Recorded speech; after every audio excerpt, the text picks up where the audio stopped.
Hello dear students, इस video में बच्चों हम अलग अलग तरह के जानवर के बारे में पढ़ेंगे। कुछ बड़े जानवर, कुछ छोटे जानवर। तो बच्चों अपने अपने आसपास बहुत तरह के जानवर देखते हैं, तो अब हम एक एक करके उन सब के बारे में पढ़ते हैं। तो कुछ जानवर होते हैं जो कि डोमेस्टिक एनिमल्स कहलाते हैं। डोमेस्टिक मतलब जिनको हम घर में रख सकते हैं, जी हमारे किसी न किसी काम में आते हैं। अलग अलग तरह के जानवरों से हमारे आसपास दुनिया भरी पड़ी है।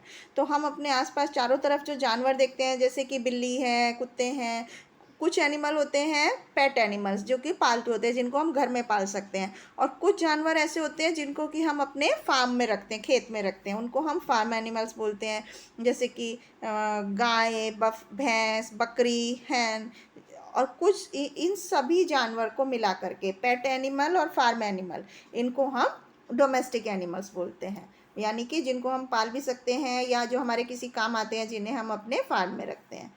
अब हम वाइल्ड एनिमल्स यानी कि जंगली जानवरों के बारे में पढ़ते हैं। बच्चों, हमने बहुत सारे जंगली जानवरों के बारे में सुना है जो हमारे आसपास ऐसे ही घूमते रहते हैं, जंगल में होते हैं, चिड़ियाघर में हमने देखे हैं, या वाइल्ड लाइफ सेंचुरीज होती हैं उनमें, या नेशनल पार्क में हमने देखे हैं। जैसे शेर हैं, चीते हैं, जिराफ हैं, ये सब जंगली जानवर की कैटेगरी में आते हैं। हमें पता है बच्चों, एनिमल बड़ा हो या छोटा हो, वो सब अलग अलग जगह पर रहते हैं। जैसे कुछ जानवर होते हैं जो ज़मीन पे रहते हैं, कुछ होते हैं पानी में रहते हैं, कुछ होते हैं ज़मीन के अंदर रहते हैं, या कुछ पेड़ पर रहते हैं। तो इस तरह से अलग अलग जानवरों की रहने की जगह अलग अलग होती है।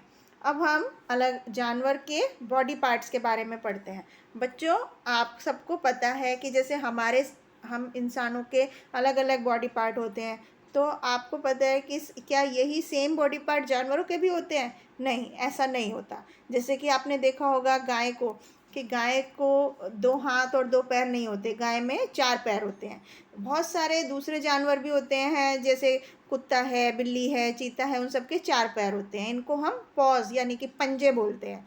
उनके कोई हाथ नहीं होते। गाय के पैरों में उंगलियां नहीं होती हैं। इसी तरह से बहुत सारे दूसरे जानवर होते हैं, जैसे कि घोड़ा है, ऊँट है, उनके भी उंगलियां नहीं होती। उनके उंगलियों की जगह पर बहुत ही हार्ड हूव्स होते हैं। हुक की तरह की संरचना होती है, जिसकी हेल्प से वो रफ ज़मीन पर भी चल सकते हैं, उससे उनको चोट नहीं पहुंचती है। तो हमारे बच्चों को कोई पूँछ नहीं होती, जबकि बहुत सारे जानवर होते हैं जिनके पूँछ होती है, जैसे कि टाइगर है, हाथी है, बंदर हैं, इन सबकी पूँछ होती है। जब वो जिसकी मदद से वो अपनी मक्खियाँ उड़ा सकते हैं, या कीड़े मकोड़े जो कुछ उनकी बॉडी पर बैठते हैं उनको हटा सकते हैं। हाथी में सूंड पाई जाती है, जिससे वो अपने हाथ का काम करता है, इवन छोटी से छोटी चीज़ भी आराम से पकड़ सकता है।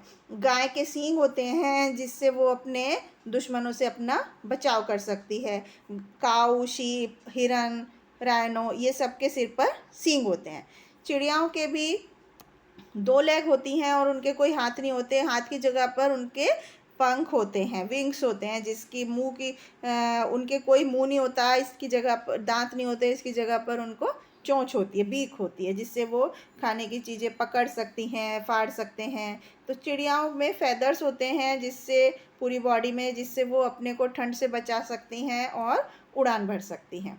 तो इस तरह से अलग अलग जानवर में अलग अलग चीज़ें होती हैं। सांप होते हैं, उसके हाथ या पैर नहीं होते, उसकी बॉडी पर बहुत सारे स्केली प्लेट्स होती हैं, जिसकी मदद से वो जमीन पर रेंगता है। मछलियाँ होती हैं, मछलियों के कोई हाथ पैर नहीं होते, उनके फिन्स होते हैं, जिसकी मदद से वो तैर सकती हैं पानी में। और वो बोट की शेप की उनकी संरचना होती है शरीर की, जो कि उनको तैरने में, पानी में आसानी करती है। गिल्स की मदद से वो सांस लेती हैं।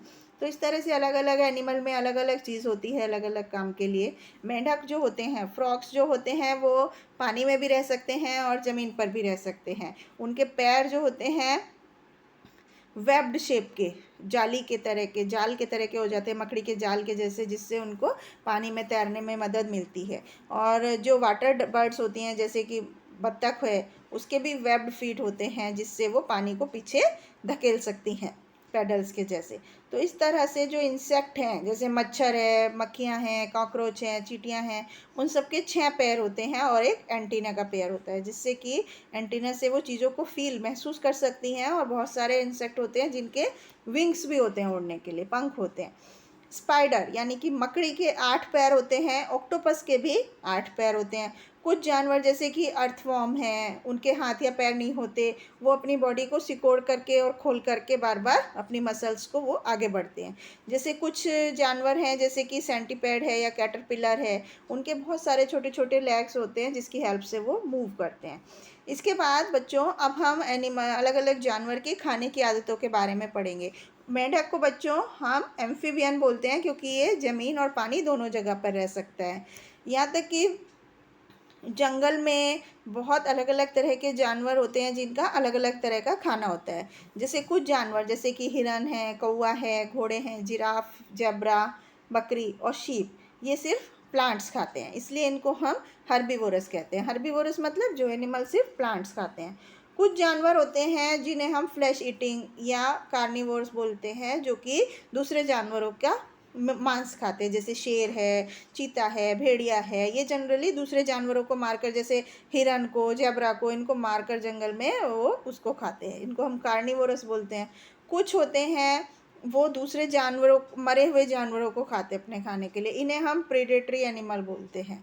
उसको मारते हैं और फिर मरे हुए जानवर को खाने के लिए यूज़ करते हैं। कुछ जानवर होते हैं जैसे हाइना और वल्चर, ये जो पड़ा हुआ जानवर होता है मरा हुआ, उसको खाते हैं, इनको हम स्कैवेंजर बोलते हैं। कुछ जानवर होते हैं जैसे कि भालू है, कुत्ता है या कौवा है, ये सब क्या होते हैं कि प्लांट भी खाते हैं और मांस भी खाते हैं, तो इस तरह से इनको हम ओमनिवोरस बोलते हैं। तो ह्यूमंस जो होते हैं, इंसान जो मनुष्य है, वो भी ओमनिवोरस है। इस तरह से बच्चों हमने इस चैप्टर में अलग अलग तरह के जानवरों के बारे में, उनके बॉडी स्ट्रक्चर के बारे में और उनके मूवमेंट के तरीके, उनके खाने पीने की तरीके के बारे में पढ़ा कि किस तरह से वो क्या क्या चीज़ें खाते हैं और उनके बारे में जानकारी ली। तो आई होप आपको समझ में आया होगा। Thank you.